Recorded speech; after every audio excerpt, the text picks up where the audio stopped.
or east? Southwest, other side. Yeah. Way dry. Is it so like south? We're like 60 miles from Colorado. So Montana is west. It is recording. Okay, whatever. I haven't. I'm from Canada. Either way, start up here. How would you like to send it? Text Either one. Text is fine. Well, we are for research. I'm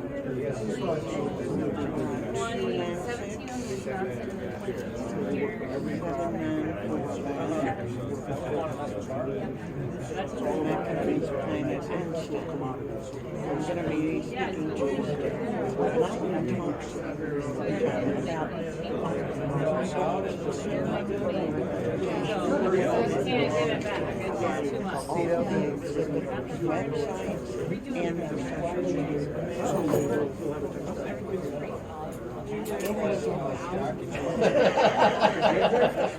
Sad, huh?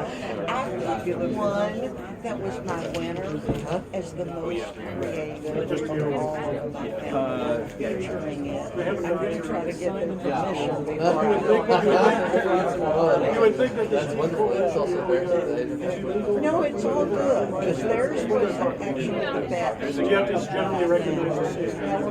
We ought to be careful. Are you familiar with them? Yeah. I mean, that says it right there. Do you remember? You better remember it. I remember it. We have a company in Kentucky called Big Ass Paint. Oh yeah, we were familiar. Okay, all right. Do you remember that name? Always. Always. Always. And actually, there's a story that goes along with it. I'll have to share with you. We'll talk some more. Thank you. Yeah, just get it. Well, good afternoon, everyone. We'll get started here. Do I have the okay from the boss? Get started? Okay. All right. Welcome everyone here. How many here are from Minnesota? Okay, pretty good crew. Any North Dakotans? I know there's some people from North Dakota here. Roger, raise your hand high. All right. Any South Dakota? Okay, good. Welcome. Wisconsin? Good. Green Packers. We need some Packers here. All right. And Iowa. How about Iowa? Anybody from Iowa? Great. All right. Kentucky. Hey. Great. Well, this hemp industry is one big family when you start looking at where it's grown in just about every state now and all the rest of it, so it's important. I just want to introduce myself, and then we'll go around quickly introduce who we are. I'm Harold STANISLAWSKI. I work for the Utilization Research Institute, and what we do is value-added agriculture across the spectrum of crops in this state, as well as work on the livestock industry and renewable fuels and co-products. So in the case of hemp, it doesn't do much good unless we can turn that hemp seed into value-added cooking oil or protein or biocomposites or energy or whatever we're looking to add value to. So that's what we do, and we're going to show you a number of things that we're up to in this state to add value to the crop, and trying to build infrastructure here in Minnesota so that we can actually process fiber and food and all the rest of it on the hemp complex. Riley, you want to introduce yourself? Yeah, hi everyone, I'm Riley Gordon. I also work for AURI with Harold. I'm originally from Brandon, Manitoba, Canada. An engineer for AURI out of our Waseca office. We have a co-products lab there where I'll kind of share a little bit about what we do down there and what we've been doing with hemp. But Harold and I have kind of been the principal investigators here for on our organization on the hemp side of things. So just here to share with you today what we've learned in the past couple of years, and yeah, just happy to be here. So. And I'm Tyler Shook. I am from Dickinson, North Dakota. Been growing hemp since 2017. We grow in dry land, western North Dakota. We grow several hundred acres a year, mostly for grain production. We haven't done anything with fiber, and we've done absolutely no CBD work. All right. We're going to get right into it because 45 minutes goes really fast, and I think we've got a lot to show you here in that regard. So First thing again, just to reiterate, what we do is to foster long-term economic development through the use of these crops and turning them into other value-added enterprises. Some of the things we've mentioned. We have projects all over the state of Minnesota, so when you look at those red dots, those are the project sites that we've done work with, not only in hemp, but in many, many other crops and livestock across the state. And we're pretty proud that I grew up in northern Minnesota, right next to Canada. We got projects up there. And you might say, why on earth do we have so many projects in the metro area? And that's because there's a lot of food entrepreneurship that happens in the Minneapolis-St. Paul area. So we have a lot of food projects right here in the Twin Cities. We do three things: applied research and development, and we'll show you some of the machines and analytical capabilities that we have soon. Hands-on scientific assistance, because if you're trying to get into this business, there's somebody going to ask you for a specification of what you're trying to do. If you're going to do fiber for a biocomposite, they'll want to know a spec. If you want to do fiber for a say a erosion control map for the highway and you want to use hemp, they're going to want a spec, and we can help you do some of that work. And then innovation network.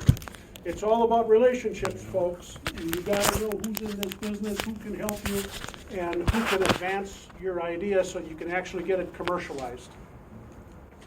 So we have a lot of projects, and you can just see in that pie chart there, co-products, bio-based, energy, and so forth. We've got a really good mix of projects that we work on in this state. We also do some work in North Dakota and have in Wisconsin and Iowa from time to time as well. So we have a full food lab in Marshall, Minnesota, where we can do a number of things from full sensory analysis. So if you come up with a hemp product and you want to say, will this dog hunt in the marketplace? You can bring it to us and we sensorize it, if you will, to see how the public react to it. We also have food formulation, shelf life of the product analysis, and of course, nutrition facts, labeling, the whole thing when it comes to food. So there's a lot of things we do on food to help you from an idea to scale up. Everything from protein bars to cooking oil. We've done it. Riley, why don't you talk about what you do in Waseca? Yeah, so here's there's a picture of the Three Musketeers down there in Waseca. We operate, it's a co-products lab we call, so we take any waste streams that come from the agricultural sector and we look at repurposing or adding value to those waste streams, and a lot of times we're working on, it's either a fuel or a fertilizer or a feed, just trying to find that highest value. A client will come in with a waste stream or a waste product and we'll kind of analyze it, look at it, where that's best going to lie, where the highest value of that product might be, and we do product development on that. So we have a pellet mill, a hammer mill, we have aspiration, we have different separation machinery, a lot of different equipment that we have to play around with there on pilot scale, where we do product and development and process development for our clients. In the hemp space, we've done a number of different feeds, so we've looked at, and I'll share a little bit more on the feed side, looked at the meal, the spent biomass from the CBD industry. We've looked at the herd, we've looked at stocks, we've looked at a lot of different things from a lot of different perspectives, and so that's kind of what we've included in our report, and share some of that information with you here today. But really, yeah, looking at the co-products of the hemp materials is we think a big deal and a big part of the viability of the industry long term, I guess. And for those of you from Minnesota who raised your hands, if you want to work with us on a project, the state of Minnesota really has developed a good deal for you because we are funded by the legislature primarily. So if you're from Minnesota and you're starting a startup operation, the state pays about 80% of the R&D cost in our laboratories, and you have to pay 20% of the cost. That's not fair. It's not fair for the rest of them, but I'll tell you what, the state of Minnesota also believes that you have to have some skin in the game as well. So if you're under $250,000 in sales, you can come to us and you'll get that kind of split between 20-80 split. Once you get a little higher, it becomes 33% split and so on and so forth. So that's in all four of these areas, that kind of applies. So in the case of food, you know, with the oils, powders, hemp hearts, and all of that, that would work. Bio-based products such as stocks, various fiber and herd applications, that would work. and then co-products, what Riley does with that, renewable fuels, it all works under that scenario. You know, since that Farm Bill passed in 2018, things have gone pretty doggone fast. We're a little over a year and 2 months since the Farm Bill has passed.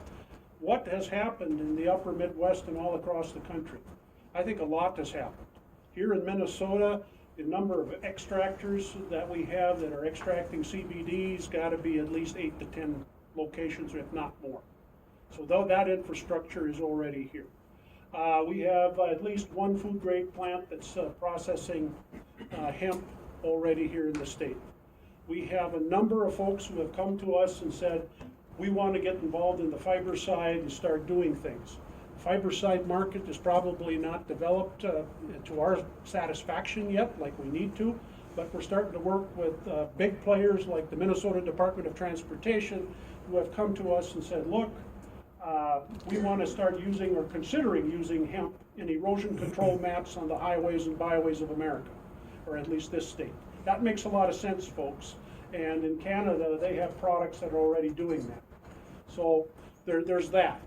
You know, when you look at this chart again, from the food grade industrial hemp, the fiber shed development, we've got at least 3 feasibility studies going on right now on fiber, some in small ways, some in great big ways that would use thousands of acres.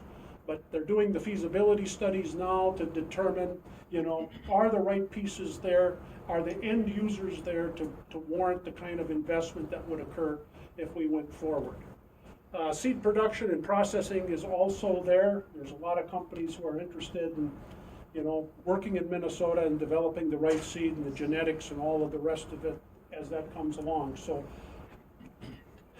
it's happening really fast. And again, for only a little over a year, I think we're on the right track. Well, you guys all know this, how that's coming along. The hemp license report, 46 states legalized, probably more by now. So that's all good news. Plenty of acres that were licensed nationally, and plenty of state growers licensed issues as well. That's only going to get likely bigger, in my opinion. But you know, what is the issue here that we need to solve in order to move this industry forward? And I thought Luke here did a pretty good job because he was talking about what is the biggest issue. And according to the survey says finding processors is the biggest issue. So you can have a viable market. I happen to agree with this survey. The second one is you don't get very far if you don't have bankers with you and the legitimacy of the banking industry behind you. So the lack of banking services is still today, in my opinion, a bottleneck.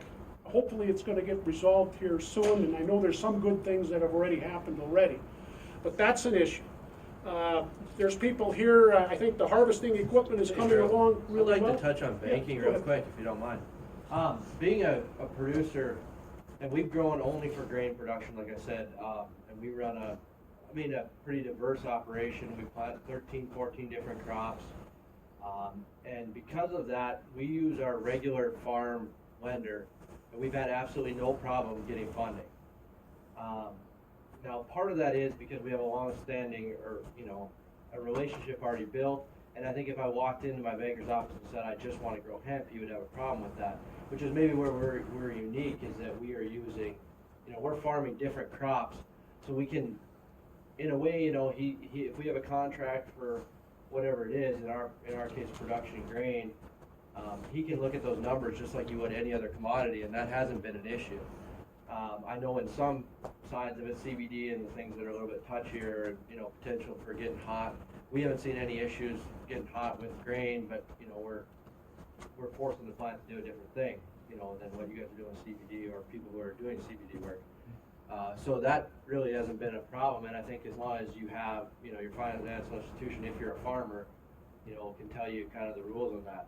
I know my financial institution that I used did have an issue in 2000. We started in 2016 growing grain, and in 2017 there was a company out of Montana, and my bank has a branch over in Montana, and they had a bunch of producers who got in bed with this company who was going to do CBD production off of grain stuff. So that was kind of when it was just free for all, and they thought, well, we'll just save all the chaff off of it and produce CBD out of it.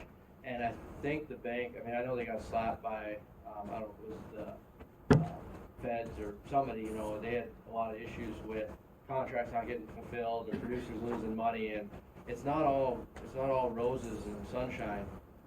You know, you gotta be careful who you work with and who you know, but as long as you're into, and that's why I think grain production and potentially fiber production is a lot safer, because there's a lot less shady characters in it. I can't disagree with Tyler, because on the food market, at least you can get legitimate contracts for some of the food, and that helps ease bankers' minds. And it helps not to have hemp in your company's name to open a bank account. Six banks wouldn't touch a company that wasn't growing any hemp at all. It just has hemp in the name as a research company. Couldn't open it. So credit unions, local banks, big banks, doesn't matter. So like having yours as Shook Farms, that's very helpful. So that's why some companies just don't use the word hemp. It's just an agricultural product. Yeah. My brother's a president of a bank, and what he will tell you is that if your other enterprises, which Tyler alluded to, can cover everything, no problem. Why wouldn't you lend on it? So it's okay. All right, let's keep moving here a little bit. You know, we got all kinds of other things. The banking and crop insurance. There was some news that came out lately about the Secure and Fair Enforcement Banking Act, and these were all good things to legitimize the hemp industry. And when the FDIC gets involved in all of this, these are steps in the right direction to legitimize this crop, so we don't have issues with this down the road. Okay.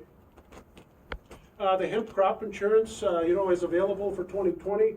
I would expect on most of this, if you haven't raised it before, the crop insurance isn't very good, because there's no history on it. So it takes years to build this thing up. But again, it's a step in the right direction so that you can get a legitimate loan at your bank when the time comes. Well, the issue with, you know, you're talking whole farm protection, revenue protection there. Revenue protection is good in some ways, but a whole farm policy, you know, as the way it covers it, the whole farm has to lose money before it kicks in. So hemp, the same thing we're talking with the bankers, I mean, you have to have a certain amount of, you know, of profit built into your program already or into your plan. And then at that point, you know, yeah, there is some protection. If you went out and planted all hemp, I don't know how they're gonna insure it. I haven't seen any numbers, and I don't know if anyone has on NAP or any of the whole farm stuff. So that's gonna be, like he said, like Harold said, probably not the best insurance. So if you're gonna do it, it's a risky venture. Of the 3 years that we've grown hemp, we broke even 1 year, made money 1 year, and lost money 1 year. So, I mean, it's not, and obviously there's growing steps in any new crop, and there's growing pains, and there's things that come up. The biggest thing you can do is minimize cost and try and maximize value, you know, in what you're in, you know, and being able to sell some other products which will really help with that. I think right now it's kind of a fledgling industry that, you know, I mean, the prices are fine, but it's a learning curve. I mean, if you think you're just going to walk out of plant corn and beans and walk into plant hemp, it's probably not going to be that simple. It's really not. We understand. Anybody from Montana here? I know there's somebody speaking tomorrow from Montana. The Montana folks, I think, are doing something really good. They had formed a hemp advisory committee to look at a checkoff for hemp. And this is, again, it's a critical step in legitimizing the crop so that you can get some funds to further research it and further advance it in the industry. So Montana started, and I know there's some other states considering a checkoff down the road as well. That's good news. So when you say Montana, which organization? I believe it's a statewide deal of growers that have just gotten involved in saying they want to form a checkoff so that they can advance research in their state. Generally, that has to happen through your Department of Agriculture. They're the ones who regulate and monitor it, at least they do in Minnesota. Some other interesting things that are happening, you know, would everyone agree, you know, at certain points, it's better to work together than alone?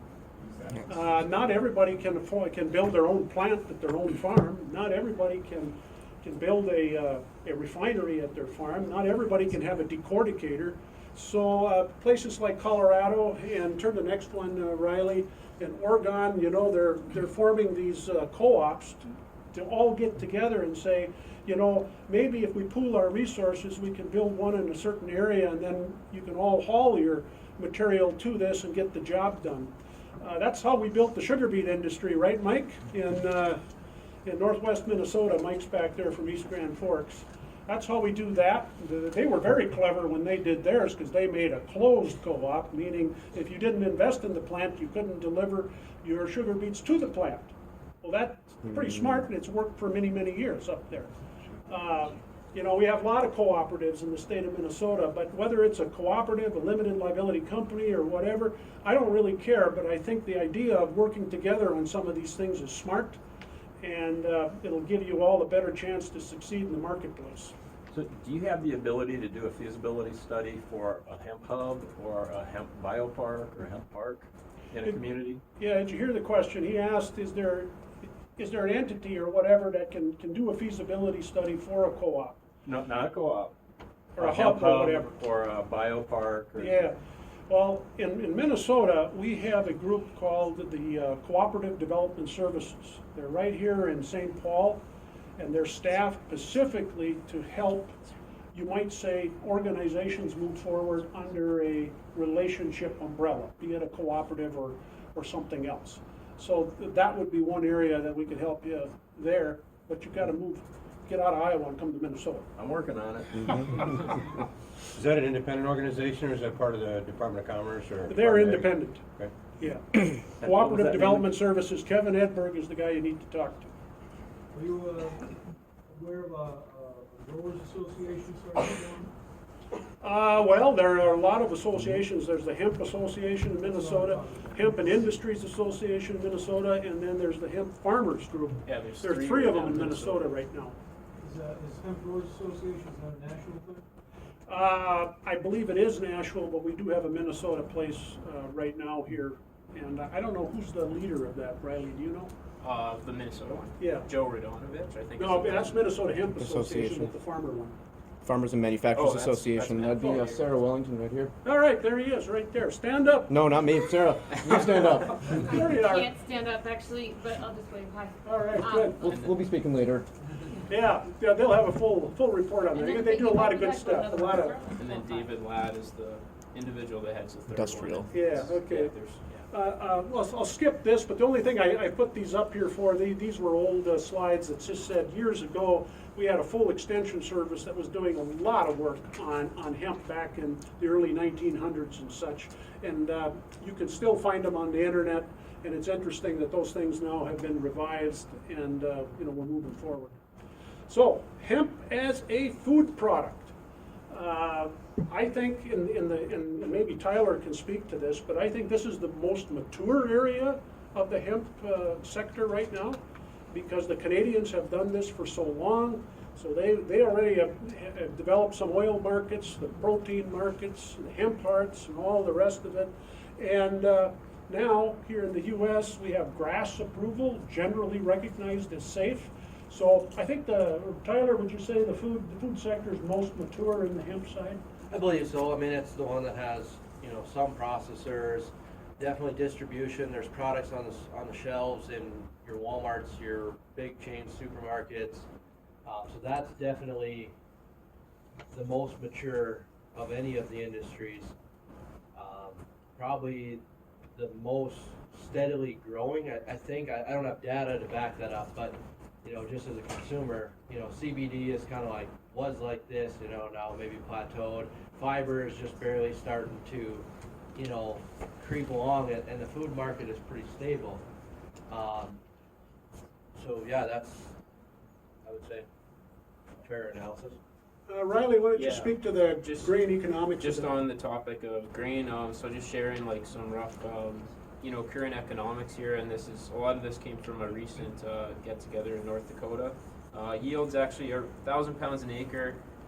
You know, it could be lower, 700 up to, you know, 1,200, 1,500, just depending on your farming practices, your genetics, a lot of different things. But we just kind of use this as a kind of an average number.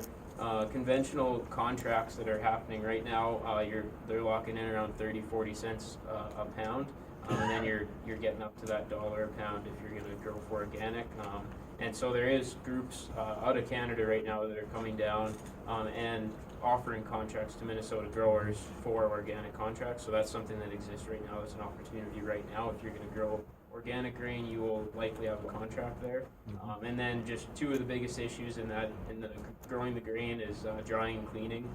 Getting that grain down to 8-9% moisture right away. Microbials have just been an issue for a lot of people farming for grain. Getting that, just having that moisture, not drying it down in time is really the story there. And then cleaning it, making sure you have the proper cleaning, which is really air screeners, indent separators, and really that's to get it down to that 99 or up to that 99.95% purity, which is the Canadian standard that they demand in the market up there for purity. So That's certified organic. yes, yeah, the organic, yeah. You had any trouble storing yours? Keep a So- close eye on it? Yeah, what we do when we come off the field, we'll go in and combine, and then we throw it in a full floor air bin. Because one thing that processors that we've dealt with don't want is the grain heated over 100 degrees.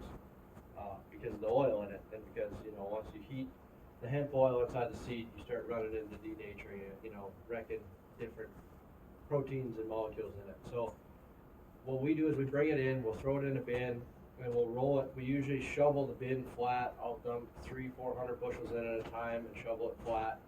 And then within a day or two, depending on the temperature and how wet it was coming in, we'll pull it back out of the bin. So we might have 1,000 or 2,000 bushels in that bin. That bin would be like a 16, 18-foot floor off the top of my head. So you got maybe 4 or 5 feet in there. Pull it off, we'll roll it, and then we have a clipper air screen right on the farm. We'll clean it all right then there to pull out any stock or any green material that we had. By then it's usually dry. So we'll separate that off the top.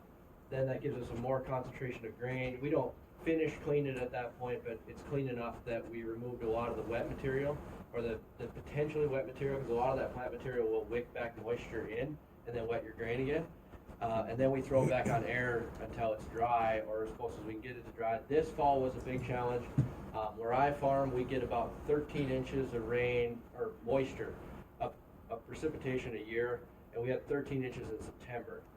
So right when we were trying to harvest, we had a lot of rain and not good drying days, and we did, the driest I got my grain was about 11%. We've been moving it, well, in the winter we just froze it. So right now it's froze. I've got maybe 500 or 600 bushels left, and that gets air whenever it gets warm, and I'm trying to get it, some of it we move, some of it we press. The other unique situation we have is that we run a small backgrounding and feedlot operation. So we do, the cake coming back wet isn't an issue. We'll just buy the cake back if it's wet. So we have that option, and then it will mold on the ground. So like right now it's molding because it's too wet, especially with that moisture, and that's why the content needs to be low enough that the cake doesn't mold. The oil's fine, but the cake will mold. I mean, unless you get microbials in it, that's a whole other issue. But as long as you keep it frozen, you keep it dry, so then we can feed it fast enough that, before we have any major losses. Yeah. Would you clean it before you put it in the bin to dry? Does that matter?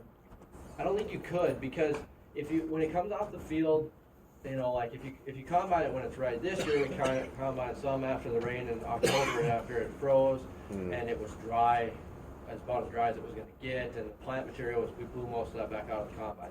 But when you take it like you kind of should, which is pretty green plant material yet, if you turn the wind up high enough, if you're farming, about combines, if you turn the wind up high enough to blow the green material off the back, you're going to blow a lot of seed out, because the seed only weighs 42, 44 pounds a bushel, right? So at that point, you blow too much of it out. So what we do is bring it in with a lot of material in it, or a fair amount of material, probably, I would say, well, by weight, when it's wet, it's probably 20%, 15 to 20%, and when it's dry, maybe 5 to 6%, and we'll screen that off. So you can't clean it with a clipper off of the truck as it's going into the bin? Well, no, because the pieces are pretty big too. You got the big leaves. It might clean it. So We've never tried. The plant material's wet, Never tried. maybe not Yeah. float with the air. I don't think it would work. I don't think it would flow out through the machine or through the screen very good. It would be dry is a lot easier. Yeah. So it's better. That's why we throw it in and we let. Like when you're shoveling the floors, I've been in there. Let me get your second, just a second. I've been in there when we're shoveling, you know, you're shoveling, it's like raining from the roof. It's that wet. That wet. Go ahead, sir. So, how much are you looking at for air screeners and indent separators? Did you guys build yours or did you buy? No, the question was how much is an air screener and an indent machine? We don't have an indent. I've never even used an indent. A gravity table, maybe? Gravity table would work good. We actually have a gravity table too, but we've never run hemp on it. We use that for cleaning tep, whole other discussion. But so the air screen that we have, if you buy them new, I think they're 50, 60 grand. You can find, we have a pretty big one. We can run like 3,000 bushels an hour through ours, which is big. You can buy like a model 27, I think is pretty small. That would probably run maybe 100 bushels an hour. Depends on your, you know, your scale, what you want to farm. If you, those are probably maybe 3,000, 4,000, 5,000 restored, you know, ready to go. They're old. They're like 1910 to 1950s technology, you know, made out of wood. But yeah, 27. The clippers used to be more available, but with the disruption within the seed industry, a lot of the original old equipment has been sold off in farms and the barns. Yeah. They're They harder and bought harder it to up and find every destroyed year. it because they didn't want people cleaning their seeds. Well, and they used to be in every elevator. There also used to be an elevator on every corner, or every train stop, or every, and those don't exist anymore. So a lot of the equipment has either been destroyed, or it's just been thrown away, or it's been sold, sitting in somebody's barn. Well, we'll keep rolling here. Hemp as an ingredient, I just like to say, how does it differentiate from everything else that's out there? And what's its appeal? And I think one is the omega content on the hemp. That's certainly an appeal in many, many areas in the food complex. But then another one is that it's a non-allergen type of protein, and that is needed right now in the food complex. So I think that's good. And then the third one, it's non-GMO. So you got three things amongst others that work in hemp's favor, I think, in keeping this thing viable and so forth. And you've seen all these products probably from, you know, cereals, milks, oils, and I'm sure everybody here has had a hemp beer, right? Anybody not had a hemp beer? Okay, well, you try some. It's available in the Twin Cities all over. A pretty tasty, tasty beverage, if I do say so myself. I'll turn it over to Riley to Yeah, talk about this. just quickly, it's just some of the here's some of the equipment needed to process the grain into the different food products. So you got your, as we mentioned, the cleaning equipment with the various equipment there. Usually don't need a color sorter, but if you have ergot affected grain, you're going to need that. I don't know if Tyler, do you use a color sorter? I haven't had that issue. So usually, yeah, you can get by without that. So. And then looking at the pressing, obviously a cold oil press is how you extract the oil out of the seed there, and then you can take the pressed meal and it'll either go to with the cake. You can either use that as feed. We'll talk a bit about that and some of the hurdles there, or sift it off as a protein, which is what some of the companies are doing right now in Canada, is producing hemp protein powders, and then hemp hearts. So you just need a dehuller for that. So you're just breaking that outer shell off to get the heart product, and then roast or toast them. Which is just one piece of equipment. You can do hemp milk, so that's just similar process to making like almond milk or cashew milk, plant-based milks with heat, cheesecloth, and just pressing it through with the seeds mixed in. And then hemp beer, as we had mentioned, with that is going on in Colorado right now, and you can either use the seeds for that or actually use the flowers, which have similar. Like the terpenes and the compounds in there are similar to that of a hop, so you can actually displace some of the hops within your recipe there and actually get some interesting flavors.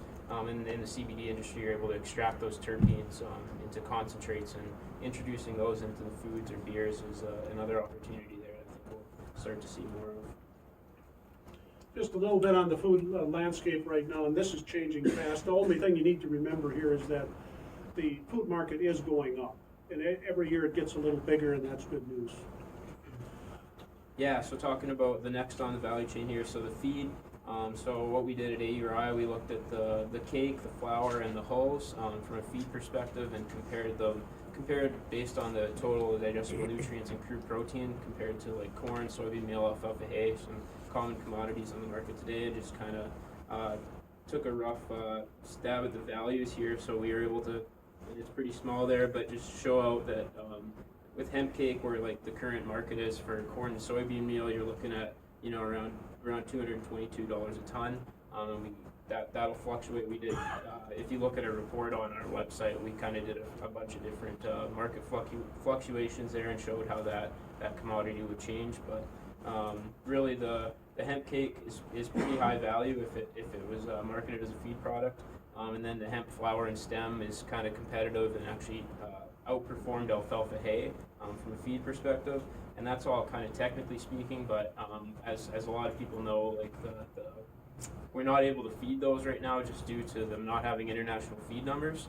And Harold can talk a little bit about that. This is just a test that we did from Dairyland, which is where we get all our testing done. But Harold can kind of talk a little bit about AFCO and what the hurdles are there, as why we can't. Yeah, I know there's a speaker later on the program to talk about AFCO, but AFCO is just the Association of American Feed Control Officers, and right now, as far as feeding hemp to livestock with a feed number, it's not approved. It doesn't have FDA approval. They're working on that, and we'll talk a little bit about what's going on. I'm very optimistic it'll get approved because there's been so many studies done that show it's good. And besides, humans can eat it. So the livestock should be okay as well. Here's some recent hemp studies that have been done at the University of Winnipeg and mostly in Manitoba, Canadian, but there is some other European studies done too that have evaluated hemp for quite some time all over in different species, and its effect there. North Carolina State University, they did research in the poultry complex, and of course Colorado Department of Ag has got they started the Hemp Feed Coalition there, which is basically a group of interested folks working toward getting the approvals in the feed market, so that it's very important, if we're going to have a viable hemp industry, that we do have a feed option, that we can move the hemp as a commodity feed across the different sectors.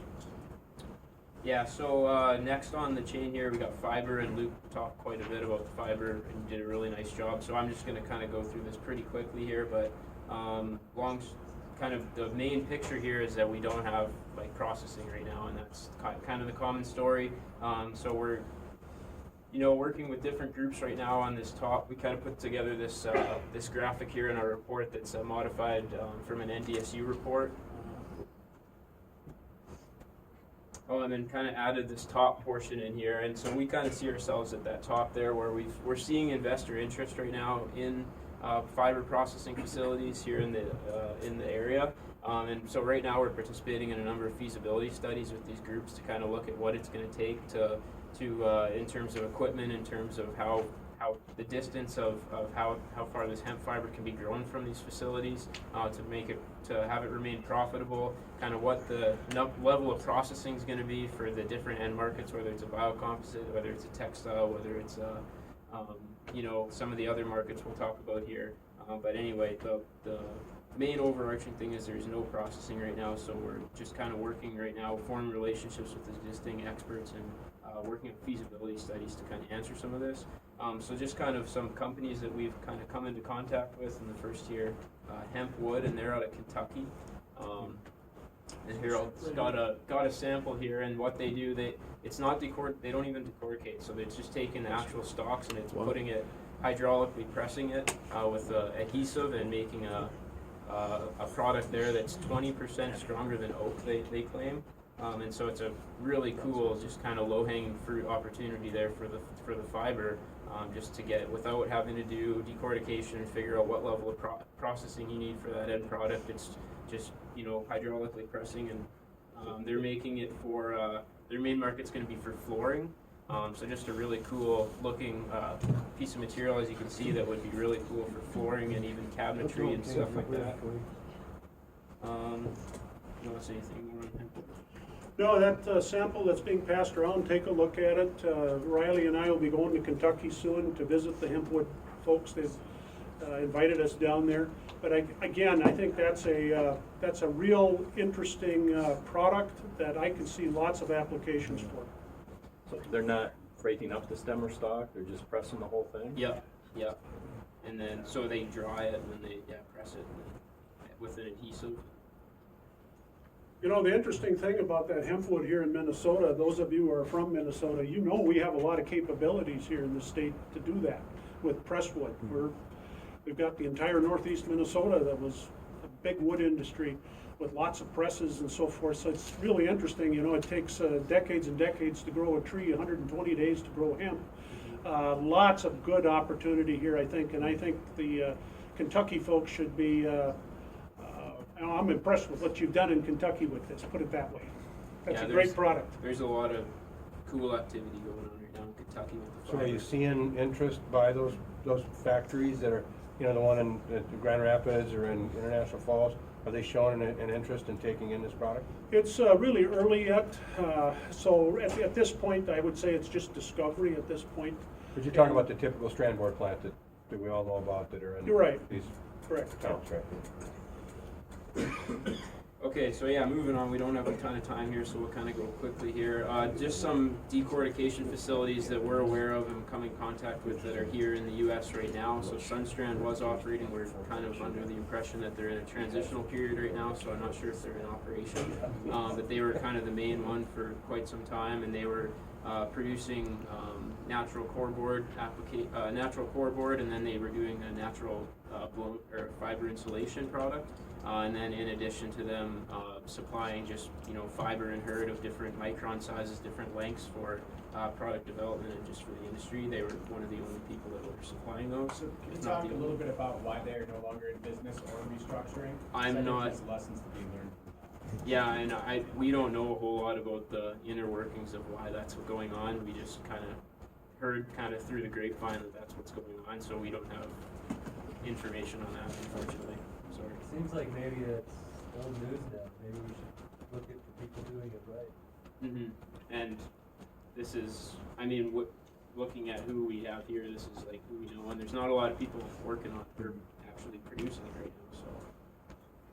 So another group out of North Carolina here, Hemp Inc., Basscore out of Nebraska. It's John Lupian who put together this fiber processing device here, and he spoke at an event of ours not too long ago, and he's off doing his own thing with Hemp Fast Forward, they're called now, and he's really focused on finding end markets for the hurd itself, and has a kind of a proprietary process to micronize that hurd, and then looking at kind of the fiber lastly, because his outlook, and I agree with it, is that the stock by weight is 70% weight hurd and 30% weight fiber, so making sure that you have a really strong market for that hurd really makes a lot of sense, and he's kind of basing a lot of his processing equipment off like the old cotton gin equipment. If you look that up, it's very similar type of processing. This one's out of New Zealand, Australia, the D8 hemp corticator.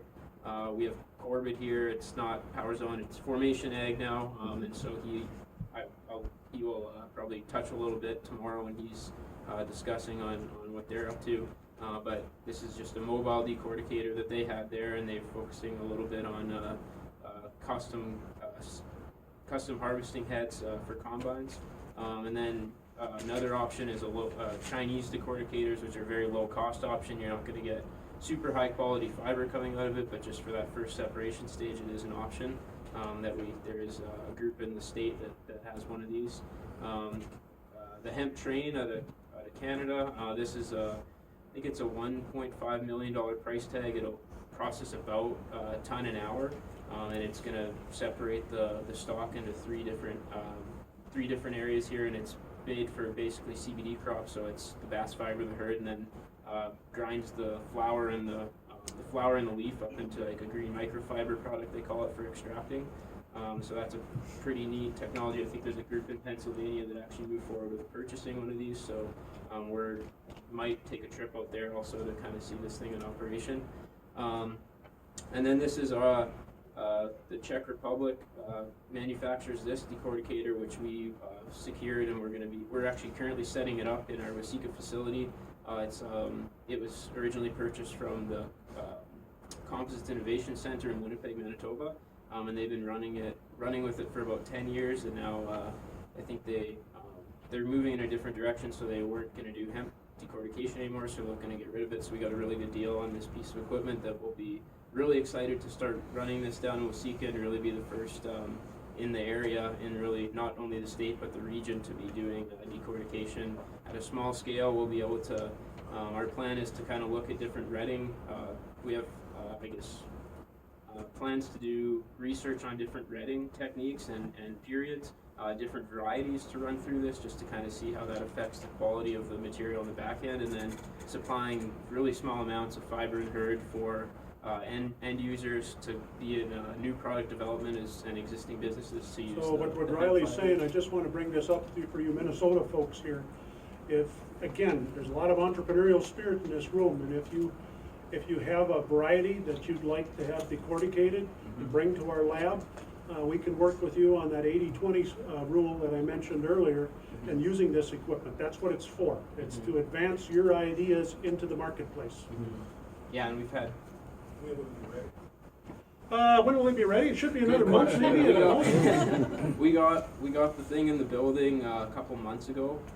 So we've just now got it all set up. It's about 18 pieces, so it's been a kind of a task here to put the thing together, but we're just working on the electrical now. So we should, I want to say, a month and a half. What's that?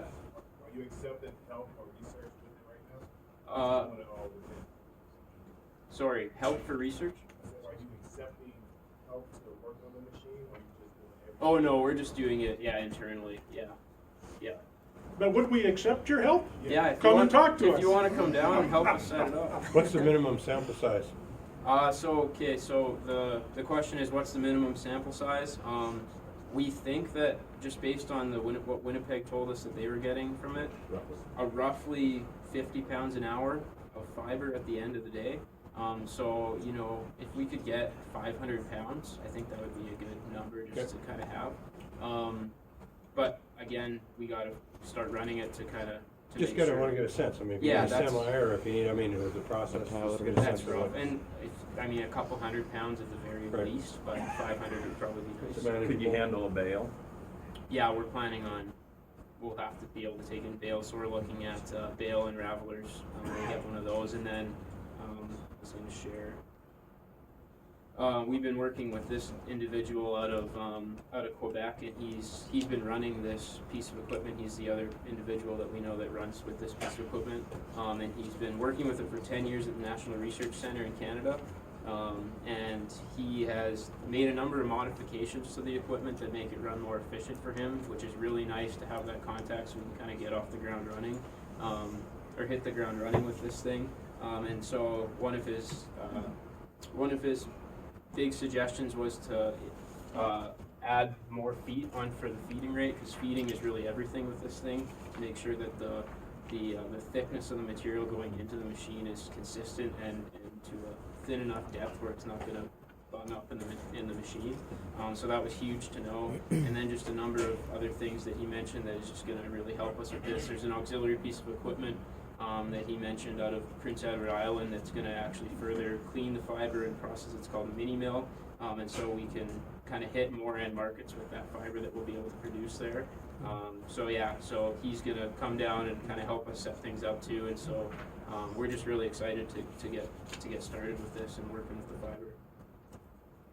fiber. Just quickly, Harold and I are planning a trip to Alberta as part of a feasibility study on hempcrete that's going on at the Lower Sioux here in Minnesota, and they're looking at actually building hempcrete homes for their whole nation there at the Lower Sioux, and we're just kind of helping them out with kind of what that's going to take for them to scale up from 30 acres to 300 acres there, and come up with decordication and actually make the hempcrete, and whether it's best to do the blocks, or which is a company in Alberta that has a process to make hempcrete blocks, or to actually do just in situ, kind of how we did here in place. So that'll be interesting. So we're going to go meet with Initech Alberta, their processor for fiber that has a 1 ton an hour facility up in Alberta near Edmonton, and then their fiber actually goes to Biocomposites Group for the most part, and they make erosion control blankets. And then just Biofiber takes all the hurd, and they make the hempcrete blocks that are reinforced with plastic. It's almost like little Lego blocks. I have a slide that probably won't get to here. But When are you going up there? We are planning on doing that probably in April. You got fly or drive? Oh, fly. Yeah. Be a long drive. We're also gonna come and visit the great state of Kentucky here in about, sometime in the next month as well. Got some great relationships with the Kentucky Department of Ag. And, University of Kentucky? yeah, also we'll be visiting with them, because you know what? Working together works, and it's to our benefit to do so. So understanding, you know, what they're doing, they can understand what we're doing. We're hoping that we can get commercialization to go a little quicker and get the industry up and running. Also doing some exploration right now on carpets with carpet companies and such. This was mentioned by Lucas a little bit, and we also got some things going in Fargo. Yeah, another group out of Fargo that's doing biocomposites, and they're actually using the micronized herd instead of the fiber to make their biocomposites with natural resins. And they made a 3D printer filament, and they're 3D printing things like guitar picks and coffee cups and sunglasses and different things like that, which is pretty neat. Good to have this contact. They're a very innovative group, so we're going to be working with them in the future too. Textiles was mentioned. Just a lot. There's a lot of U.S. companies that are now, putting out there, like Duluth Trading Company, 10 Tree with 45-55% blend with hemp and cotton. But again, all of that's being produced in China or manufactured in China. That's a Nike hat that I actually own, so I'm walking the talk as well. And I just realized that it was 100% hemp one day, and so I thought I'd throw it up there. Hemp Black, really cool company out of Kentucky again, that's carbonizing the hemp fiber and making taking advantage of its antimicrobial, like UV resistant properties, but as well as it's a conductive type of clothing that looks like going to be able to connect with smartphones in the future, which is pretty interesting. I encourage people to go check out Hemp Black. Again, we talked about just biofiber. Here's kind of a picture of those hempcrete Lego blocks that I've discussed. Here's a really interesting end use for the fiber that was discovered in the University of Alberta, and it's a carbonization. What's that? Oh, sorry. Yep. Producing graphene from hemp fiber is a possibility. It was discovered at the University of Alberta. That's where all the patents lie, and it's a carbonization process to produce carbon-based nanosheets that can mimic graphene and actually outperform graphene in the areas of supercapacitance. And graphene is just an amazing material in and of itself. There's a ton of end markets for that. And so there's a group, actually a North Dakota group, that's actually looking at doing a plant, taking in the hemp grain and then pressing that for oil, and then doing the graphene and also the higher quality fiber for biocomposites and the lower quality to make graphene. And this is something that's in the works right now that could be the first big plant here in the region to do this kind of thing. It's kind of still in the funding phase, but it's looking fairly promising, we think. And so this would be an example of someone that they're going to do, be able to decordicate 10 tons an hour, and that'll be kind of that first step where it will show everyone this is kind of how it's done, and doing it at that scale is going to be necessary, in our opinion, to kind of make it viable. I'm going to skip these ones just because of time. Do we want to talk about CBD? Well, we just, you should never leave this hemp complex without at least addressing CBD some. We have done work on CBD, and I think, Riley, just turn to the chart where we've measured the economics. That one right so there. we looked at a few fields here in Minnesota, and because we do offer cannabinoid testing at our Marshall lab for THC and CBD to act as a spot check in addition to what the MDA performs, which is just once a season, and if you're over, you're over. But we just kind of act as a spot check there, which several people took advantage of this past growing season. So this is just a chart. We went out to several fields and tested the cannabinoid levels throughout the growing season to kind of look at different regions and how that affected kind of the cannabinoid content. We also compared indoor to outdoor, getting the time signal over there. So we'll move on. Hemp as a fuel. You can, for pellet fuel, so we looked at the herd, the meal, the flour as a pellet fuel. All had pretty good BTU value, but definitely higher value lies within the feed market if you can keep it there. The herd would be the one that would be probably best fitted for fuel, but we saw some chlorine issues that would need to be more tested on, and then obviously biodiesel for the oil is another potential. So Did you say fluorine or chlorine? Chlorine, yeah, it's by the Pellet Fuel Institute. If you're above 300 ppm chlorine, for residential anyway, they're gonna flag you, but for industrial use, you can go a little higher, but we were seeing levels 10 times that, so it would be, and that reason is because it can create HCl compounds and then degrade your equipment, so, but again, we just had tested 2 samples and we saw that issue, but we'd have to test more to make sure if that's gonna be a long-term issue. Just some projects here that we've seen so far.